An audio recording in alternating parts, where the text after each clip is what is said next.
So I am in America, and here the situation is like that you have to work in order to have your social security. एक लड़की थी, वो रस्सी पे चला करती थी, बहुत मौज में चला करती थी। लोग उसको बोलते थे कि ये तो आंखें बंद करके भी चल जाए। मेरे पास कोई प्लान बी नहीं है, इसीलिए मेरा प्लान ए हमेशा सफल रहता है।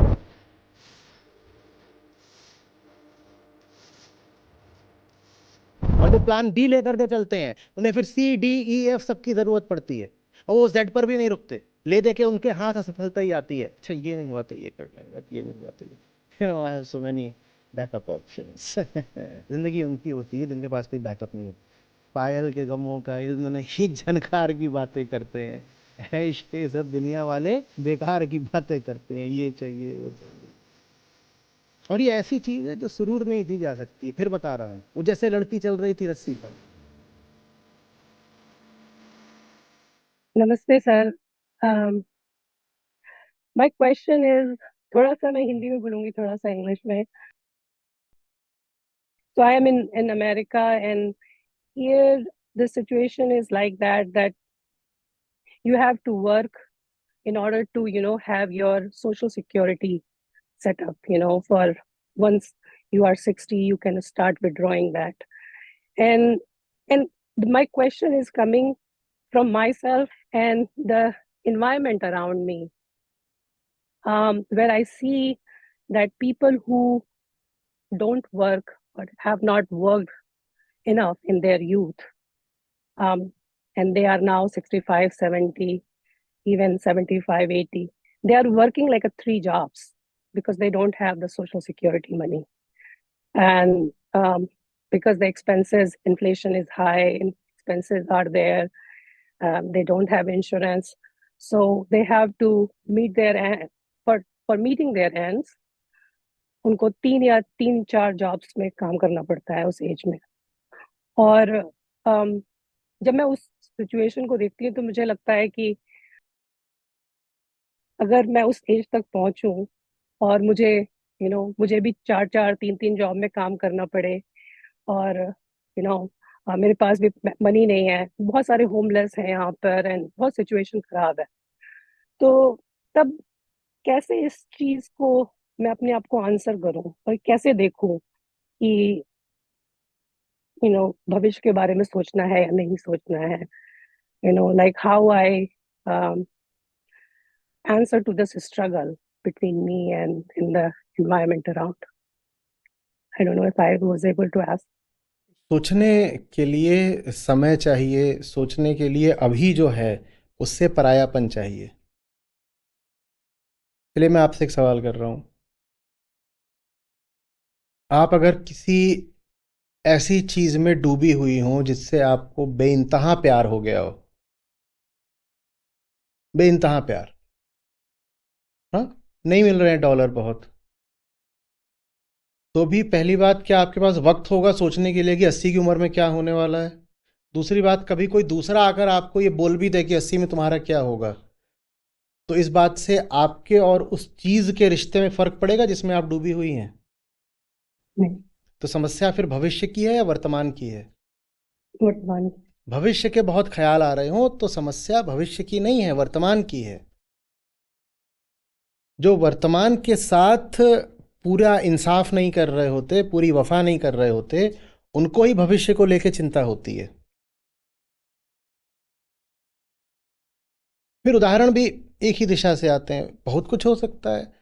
75 का होने पर यह भी हो सकता है कि मेरे पास पैसे ना हो, ये भी हो सकता है हो, ये भी हो सकता है कि मैं ऐसा हो गया हूँ कि मुझे पैसे की परवाह ना हो सकता है मैं मर गया हूँ, हो सकता है मैं जिंदा हूँ, पता नहीं क्या हो सकता है, मुझे नहीं मालूम। जो भी हो सकता होगा मुझे सोचना नहीं, क्योंकि अभी मेरे पास जीने के लिए एक बहुत सुंदर वजह है, और ये वजह मुझे आगे का नहीं सोचने देगी। मैं कहाँ से समय निकालूं आगे का सोचने के लिए? तो आगे इसका सोचने की बात भी बहुत ज़्यादा तब पैदा होती है ना, वही जो पर्सनल टाइम होता है। ये जो हमने एक व्यवस्था बनाई है ना, जिसमें आप इतने घंटे काम करके इतने पैसे ले लेते हो और उसके बाद घर जा करके अपना पर्सनल टाइम एंजॉय करते हो और कह देते हो D N D, do not disturb, ये मेरा पर्सनल टाइम चल रहा है। ये नर्क है व्यवस्था। और यही व्यवस्था है जो सब तरीके के घटिया कामों को जिंदा रखे हुए है, क्योंकि आप घटिया काम करके भी अपने आप को ये बहाना दे लेते हो कि अभी मेरे पास पर्सनल टाइम तो मिलेगा ना रिकवर करने के लिए। ये दुनिया ऐसी हो जाए कि ये जो व्यक्तिगत और व्यावसायिक है मामला, दफ्तर का और घर का, पर्सनल प्रोफेशनल, ये एक हो जाए, तो कोई घटिया काम फिर कर कैसे पाएगा?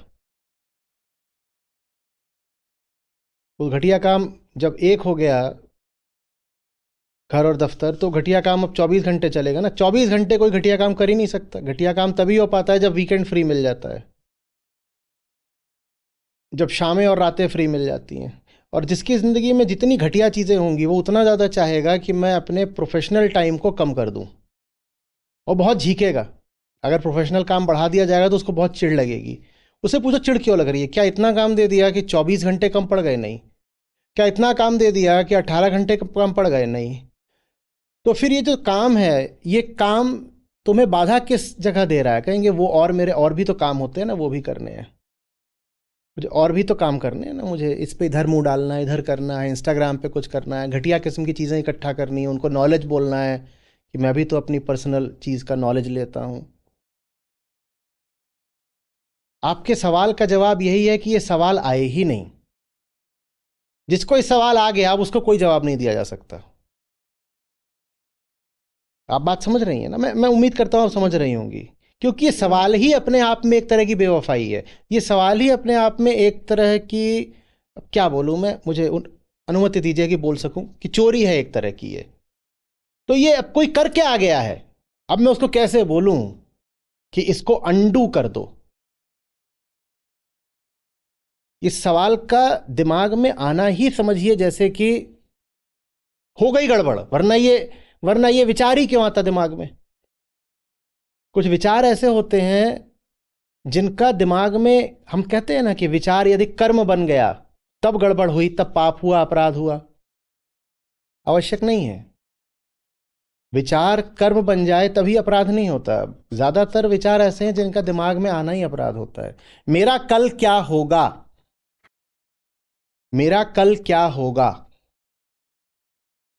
बात यह नहीं है कि इसका उत्तर सही मिला कि नहीं, बात यह है कि यह प्रश्न ही गड़बड़ हो गया। मेरा कल क्या होगा, यह प्रश्न ही गड़बड़ हो गया। यह प्रश्न दिमाग में आ रहा है माने कहीं आज इधर उधर चोरी करके बैठे हो, और मेरे पास कोई जवाब नहीं है। आप पूछे कि हाँ बताओ, मैं आज इतना नहीं कर रही हूँ, 75 की उम्र में अगर मुझे काम करना पड़ा तो मेरा क्या होगा? और कोई आके बोले कि आज मैं दिन रात खट रहा हूँ और इसकी वजह से मेरा बुढ़ापा बहुत सुखद होगा। ये दोनों ही बातों का कोई जवाब नहीं है मेरे पास। हाँ, क्योंकि ये दोनों ही बातें बहुत गलत जगह से आ रही हैं। जो बोल रहा है मैं आज इसलिए काम कर रहा हूँ कि बुढ़ापा मेरा सुख भरा होगा, वो भी आज वाले काम में डूबा हुआ नहीं है। वो भी सकाम मेहनत कर रहा है। वो कह रहा है आज इसलिए काम कर रहा हूँ कि कल कुछ मज़ा आ जाएगा, तो आज कोई घटिया काम भी करना है तो कर लूँगा, उससे पैसे मिल रहे हैं, कल काम आएंगे पैसे। और जो कह रहा है कि आज मैं डर रहा हूँ कल क्या होगा, वो भी यही कर रहा है। उसको भी आज के काम से कोई मतलब नहीं हो, कल की ही सोच रहा है। भला बस वो है जिसको ये सवाल कभी कौंधे ही नहीं। भला बस वो है जिसको ये सवाल कभी कौंधे ही नहीं। कुछ सवाल ऐसे हैं ना, कुछ विचार ऐसे हैं दिमाग में आए नहीं कि आप बर्बाद हो गए।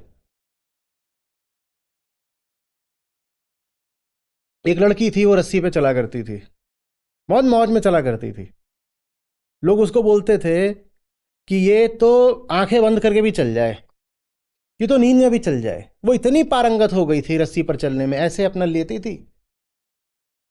और इतनी पारंगत हो गई थी कि उसने अपनी जो डंडों की ऊंचाई थी, कि जिस ऊंचाई पे वो रस्सी पर चलती थी, उसने खूब बढ़ा दी थी। आम आदमी जितना ऊंचा होता है उससे वो 4 गुनी ऊंचाई पर चल रही है। समझ लो 20 फीट 25 फीट ऊंची वो चल रही है। इतना ऊंचा तो कोई चलता भी नहीं है रोप वॉकर, मस्ती में चला करे। तो कई लोगों को उससे बड़ी ईर्ष्या हो गई, लड़कियों को ही, पता नहीं क्यों, पर उनमें थोड़ी ज्यादा देखी जाती है।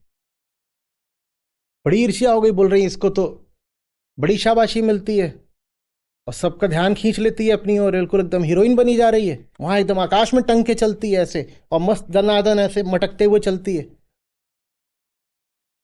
तो लड़कियों ने कहा हम मन जानते हैं, हमसे ज्यादा मन कोई नहीं जानता।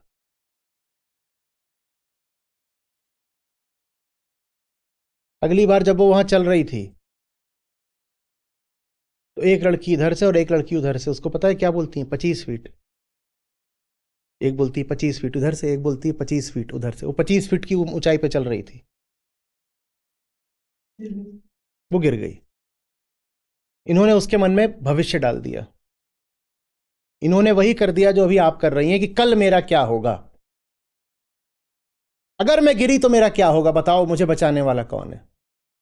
वो गिर गई, वरना वो हंसते खेलते आंखें बंद करके पार कर जाती थी, मौज करती थी। ये सवाल दिमाग में आया नहीं कि वो गिर गई।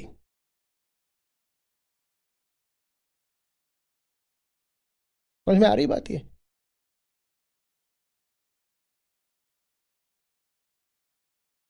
चमत्कारों की भाषा में इसको ऐसे कहा जाता है कि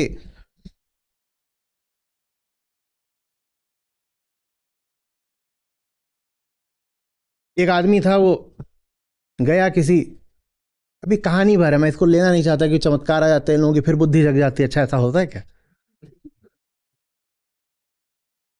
तो गया बाबा जी के पास, बाबा जी मेक्स अ रिटर्न,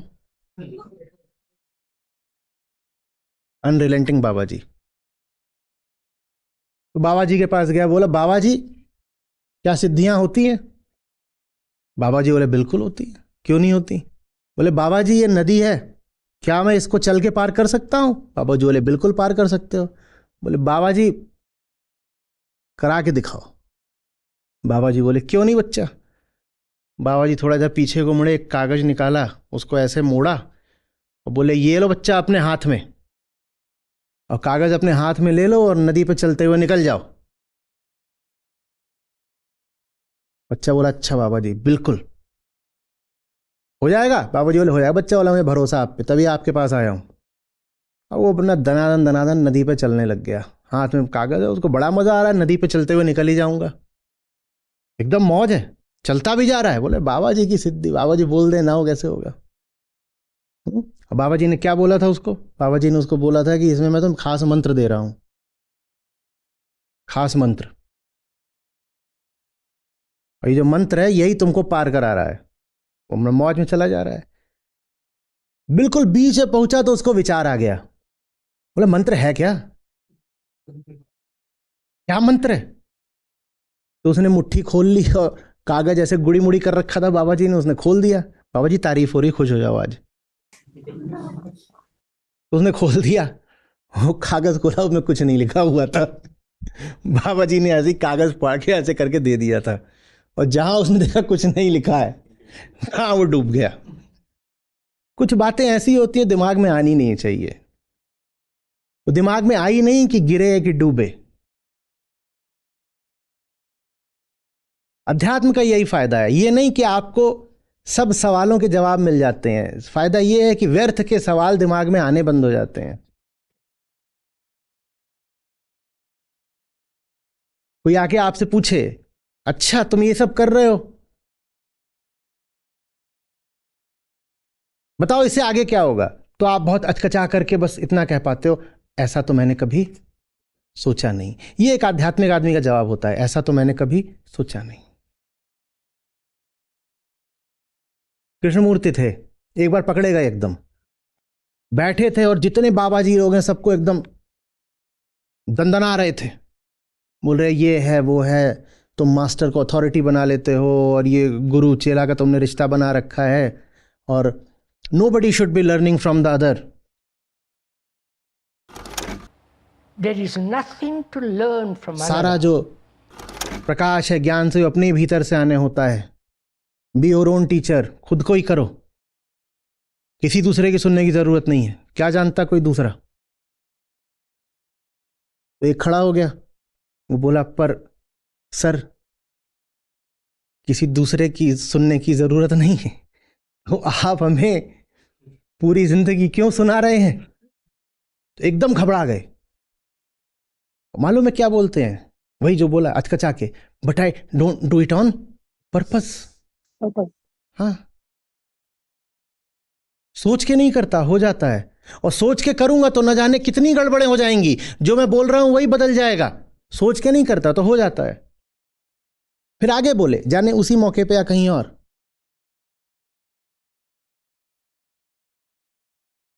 बोले फूल खिलता है तो खुशबू अपने आप फैल जाती है, फूल दौड़ा दौड़ा के खुशबू थोड़ी बिखेरता है। I don't do it on purpose, मैं हूं इसलिए बोल रहा हूं, मेरे होने से मेरी बात आ रही है, मुझे बोलना नहीं है, मुझे होना है। मेरे होने के कारण मैं क्या करूं, मैं मजबूर हूं, मैं बोल जाता हूं, मुझे पता ही नहीं चलता, मैं बोल जाता हूं। मैं रोकूं कैसे, मैं बोल जाता हूं। जैसे गुलाब का फूल अपनी खुशबू नहीं रोक सकता, वैसे ही मैं अपने वचन नहीं रोक सकता, मैं बोल जाता हूं। मैं सोच के नहीं बोलता, और सोच के बोलोगे तो गड़बड़ हो जाएगी। सोचना माने भविष्य आ गया, विचार हो और कामना ना हो, विचार हो और भविष्य ना हो, ये संभव नहीं हो सकता। उसमें हर ही बात। और लोग चाहते हैं कि जिंदगी में जो कुछ हो वो सोच के किया जाए। रिटायरमेंट के बाद क्या होगा, सोच के करना है। ये मैं कैंपस में था तो वहां पर प्लेसमेंट, आईएम में, वहां प्लेसमेंट ऐसे होता है कि 3 दिन में सबको निपटा दिया जाता है। वो कहते हैं एकेडमिक कैलेंडर खराब नहीं होना चाहिए, तो जो भी पूरी हायरिंग होगी वो बस 3 दिन में होगी। 4 दिन होते हैं, डे 0 भी उसे मानते हैं। तो डे 0, डे 1, डे 2, डे 3, आमतौर पे डे 3 तक कोई पहुंचते ही नहीं, 3 दिन में सब निपट जाता है 0, 1, 2 में। तो बहुत नतीजा ये होता है कि बहुत सारी जो कंपनियां होती हैं वो एक ही दिन आ जाती हैं, और आप एक ही दिन में कई बार 10-10, 15-15 इंटरव्यू भी दे रहे होते हो। ठीक है, तो उसका क्या नतीजा होता है, उसका नतीजा होता है कि एक ही दिन में आपके पास कई सारे ऑफर्स होते हैं। ये भी यहां से भी मिल गया, अब आपने दिए थे 15 इंटरव्यू, 12 इंटरव्यू या 8 इंटरव्यू, उसमें से आपके 4 या 5 आपके ऑफर्स आ गए हैं, वो ऑफर्स रखे हुए हैं और आपको चुनना है। ये भी नियम है, आज शाम तक ही चुन भी लो या आज रात तक इसमें से चुन लो। क्यों चुन लो, ताकि कंपनी को पता चल जाए कि पोजीशन अभी खाली है। क्यों पता चल जाए, ताकि वो ऑफर किसी और को दिया जा सके। तो मेरे पास भी आ गए थे ऑफर्स, वो रखे हुए हैं। उसमें से एक भारत की एक शीर्ष पीएसयू का था। ठीक है, तो और बाकी प्राइवेट बैंक्स और दूसरी कंपनियां उनके थे। तो वो एक जगह थी, वहीं पे एक एक बगल में कमरे थे, एक एक करके ऐसे ऐसे एडजेसेंट रूम्स, उनमें ही अपने इंटरव्यू चल रहे थे। वहीं पे सब पूरे सब क्राउड था, हायरिंग करने वाले भी लोग थे एचआर के, और ये सब स्टूडेंट क्राउड भी था सब। तो वहाँ सबको सब पता था क्या चल रहा है, सबका खुला था। तो एक बैंक के एचआर के लोग जिन्होंने मुझे ऑफर किया था, वही मेरे पास आते हैं। उनको पता चल गया था कि एक पीएसयू का भी मेरे पास ऑफर है।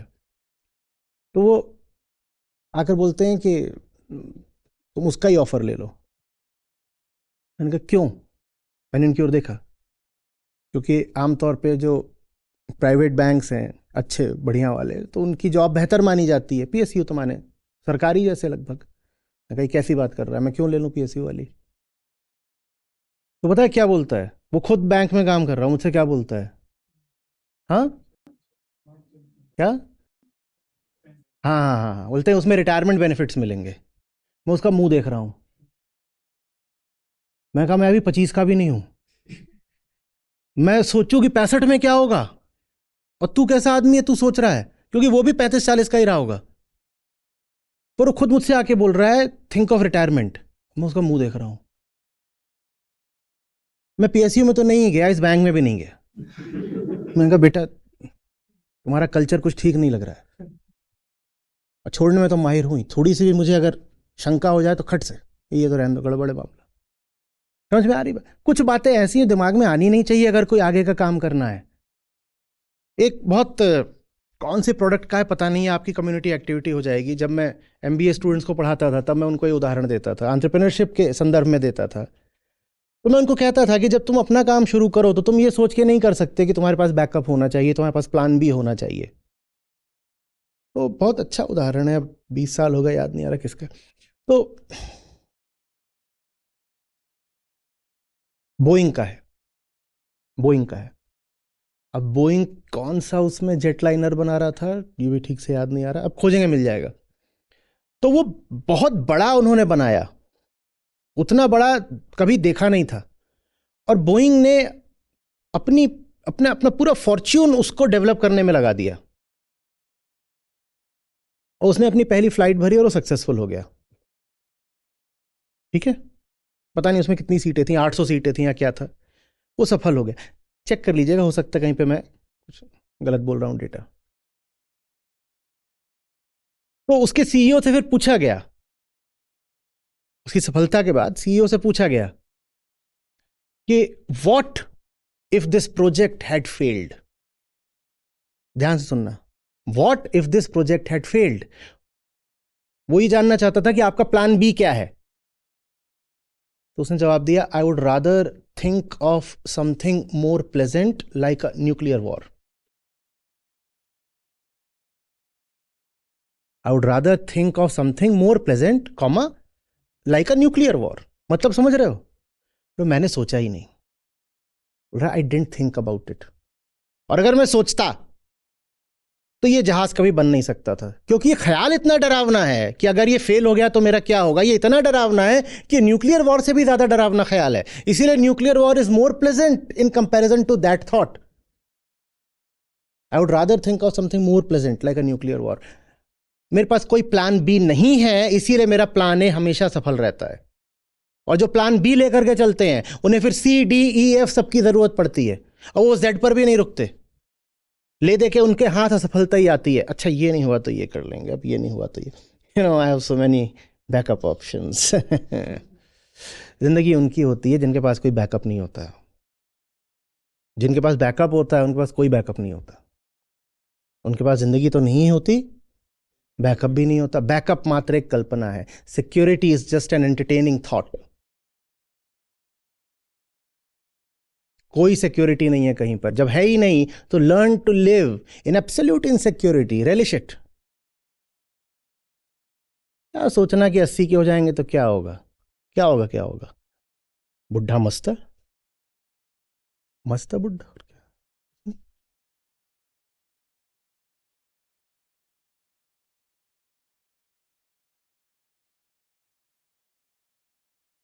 अब ये भी जो बात है ये खतरनाक भी हो सकती है, समझ के कैसे बोलूं, क्योंकि एक से एक धुरंधर है। ऐसे भी हो सकते हैं जो बिना टिकट लिए ट्रेन में चढ़ जाएं, वो भी गलत ट्रेन में, वो भी इंजन में।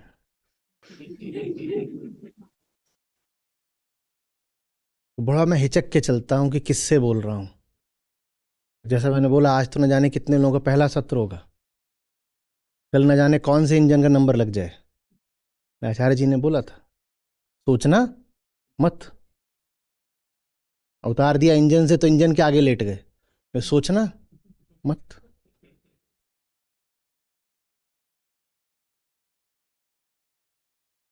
मैंने नहीं कहा मत सोचना, मैंने कहा जो अभी है उसके इतने करीब आ जाओ, उसे इतनी पूरी तरह जान लो कि सोचने की आगे की जरूरत न पड़े। जैसा वो जब वहां पर लल्लन टॉप में हुआ था ना, उन्होंने पूछा था निष्काम कर्म क्या। मैंने कहा था निष्काम कर्म का सिद्धांत ये होता है कि अगर सही काम करोगे तो फल की चिंता करने की जरूरत ही नहीं पड़ेगी। वैसे ही अगर सही जिंदगी जियोगे तो भविष्य की चिंता करने की जरूरत ही नहीं पड़ेगी। उसी को और आगे बढ़ा दीजिए, वर्तमान यदि सही है तो भविष्य का विचार मन में आएगा ही नहीं। भविष्य अगर बहुत सता रहा है तो वो वर्तमान की बीमारी का संकेत है। सर, तो ये बात सही है कि आंतरिक तल पे ये देखते चलें कि मिला क्या, और बाहरी तल पे पूछना ही नहीं है कि क्या मिला। हाँ हाँ, आंतरिक तल पर ये देखते चलें कि अभी जो चल रहा है क्या वो मेरे क्या वो मेरे प्रेम से चल रहा है या मेरे डर असुरक्षा वगैरह से चल रहा है। अभी जो चल रहा है अगर उसमें प्रेम है तो बस बात वहीं खत्म हो गई। फिर जो अभी चल रहा है उस पर पूरा पूरा ध्यान दीजिए।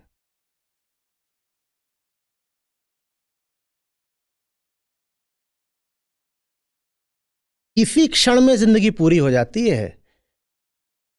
वो है ना, जिंदगी प्यार की दो चार घड़ी होती है, प्रेम में जी रहे हो ना, पता ही नहीं चलता कि आगे कुछ है भी क्या, क्योंकि अभी ही इतना कुछ है कि वो आपको खा जाता है। आगे का कैसे सोचें। आज फिर मुझे धमकी दी गई थी कि नहीं 1.5 घंटे में रुक जाना, अभी आज सत्र ही चला है, जो भूमिका वाली बात होती है वही 1.5 घंटे चली है और ज़्यादा चली है 1.5 घंटे से। अभी ये बातचीत चल रही है 2 घंटे से ऊपर हो गया है, कैसे रुक जाएं? ये घड़ी नामाकूल चीज उठा के बाहर फेंको इसको, है ना, घड़ियाली दियो निकालनी। समझ में आ रही है अब बात? ये क्षण ही इतना मधुर है, घड़ी की ओर देखे कौन? नहीं देखा जाता, बेवफाई हो जाएगी घड़ी की ओर देखेंगे तो। कैसे भविष्य का ख्याल करें? सर पर बेवफाई तो हमारी तरफ से भी हो रही है कि आपसे क्वेश्चन पूछ रहे हैं ना आपको। नहीं नहीं, वो आपको करना है, सबका अपना अपना फर्ज है, अपना धर्म है। आप पूछिए, आप करिए, क्योंकि आप नहीं भी पूछोगे तो मुझे तो बकना है, मैं किसी और बहाने से बकूंगा। इससे अच्छा आप पूछ ही लो।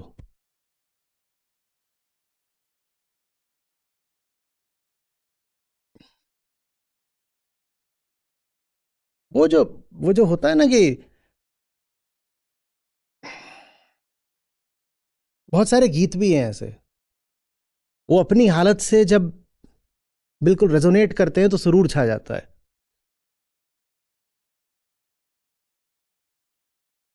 कैसे फिक्र करें कल की, ऐश के सब दुनिया वाले बेकार की बातें करते हैं। तुम क्या बेकार की बातें करने आ गए यार फिर से पूछने?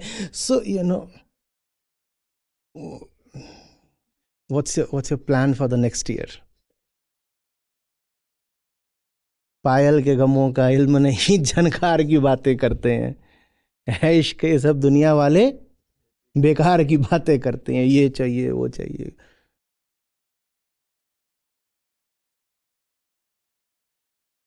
आप हो गए हो 26-28 साल के, कोई फूफी आके बस आपसे इतना पूछ ले, सो बेटा व्हाट आर यू थिंकिंग ना, उसका एक ही मतलब होता है, आप बोल दो I am thinking about the next rave party. और ये ऐसी चीज है जो सुरूर में ही जी जा सकती है। फिर बता रहा हूं, वो जैसे लड़की चल रही थी रस्सी पर, मेरे साथ चलने लगिएगा तो बीच में मत रुक जाइएगा, नहीं तो मैंने तो चढ़ा दिया रस्सी पे, और फिर गिरने की जिम्मेदारी आपकी होगी, बहुत बुरा गिरोगे। मेरा काम है डंडा लेके कहना रस्सी पे चढ़ जाओ, अब चलो, और बहुत मौज में चलोगे। बस बीच में रुक के शंका मत करने लग जाना कि मुझे तो चला दिया, खुद किधर है, मैं नहीं चढ़ता, मैं दूसरों को चढ़ा देता हूं। बीच में अगर आपको संदेह वगैरह आ गया, बहुत पटकनी खाओगे, और मेरी जिम्मेदारी कुछ नहीं होगी।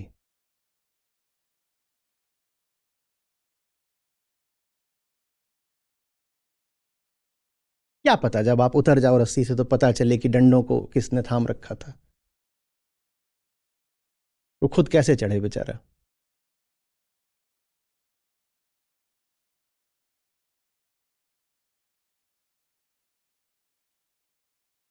और ये जो आपका सवाल है, ये सवाल लेके बहुत लोग आ सकते हैं, बहुत लोग आ सकते हैं,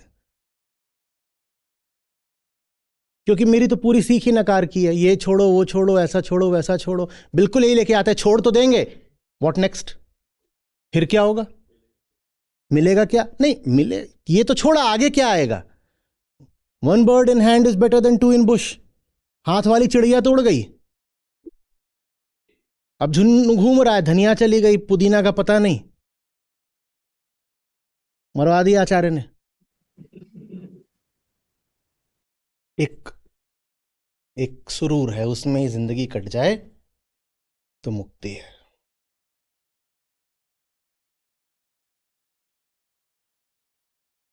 बहुत अभागे हैं वो जिन पर कभी वो सुरूर चढ़ता नहीं, और उनसे बड़े अभागे वो हैं कि जिन पर चढ़ा और उतर गया।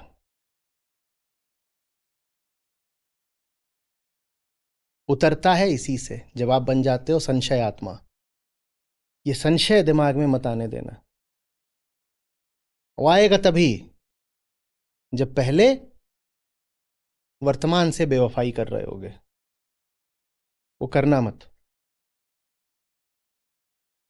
कोई आए बोले I live a risk free life, आप बोलिए I live a future free life. तू फ्यूचर के रिस्क मिटिगेट करता है, मैंने फ्यूचर ही एनिहिलेट कर दिया। अब कौन सा रिस्क?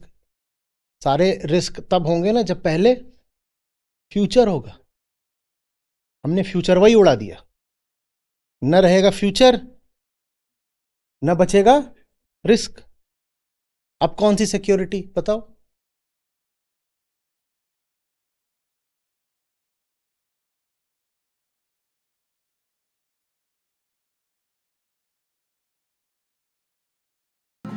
वैद मुआरोगी मुआ मुआ सकल संसार।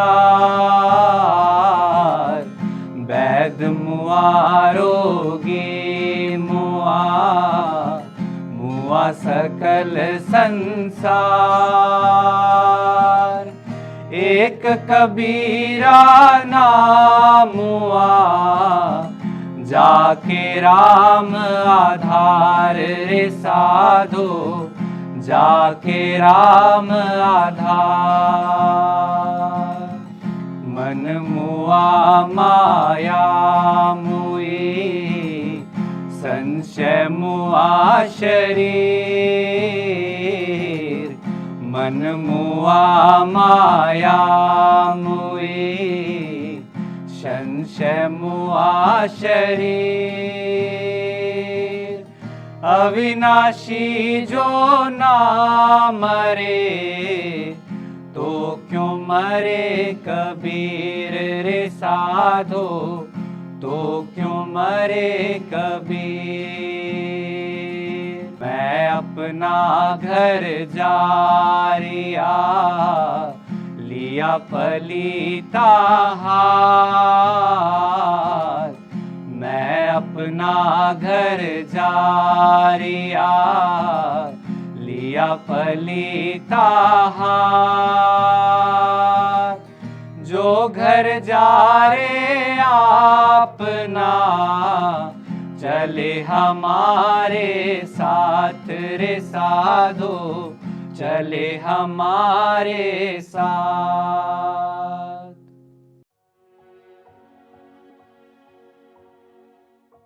मेरा नाम सुंदरी है और मैं उत्तर प्रदेश पुलिस में जॉब कर रही हूँ। और मैं आचार्य जी को यूट्यूब के माध्यम से 3 साल से और गीता सत्र से 1 साल से जुड़ी हूँ। आचार्य जी से गीता सत्र से जुड़ने के बाद बहुत बदलाव आया है। जैसे अभी हम सत्र सुन रहे हैं, अभी ड्यूटी करके आए नाइट में तो लगता है हम नहीं सुन पाते, सो ही जाते हैं। ये बहुत बड़ी धारणा थी कि हम रात में नहीं जग सकते हैं, तो 2 बजे रात सत्र सुन रहे, तो ये बहुत बड़ी बात है मेरे लिए। और आज के सत्र से सीखा है कि आचार्य जी ने बताया ज्ञान कोई किताबी ज्ञान नहीं है कि श्लोक याद कर लिए, छंद याद कर लिए, बता दिया। ये कोई ज्ञान नहीं है। ज्ञान अपने अज्ञान को ही देख लेना ज्ञान है। और आत्मावलोकन बताया, ईमानदारी से अपने आप को देखना। हम जब अपने आप को ईमानदारी से देखेंगे तो गंदगी ही दिखेगी। और आत्मावलोकन में कीमत लगती है, जो हम कीमत छुपाना नहीं चाहते। और स्वाभिमान में क्या बताया, स्वाभिमान में बताया कि जो हम जैसे हैं वैसे में ही खुश रहते हैं, तो हम इसलिए आत्मावलोकन नहीं करते हैं।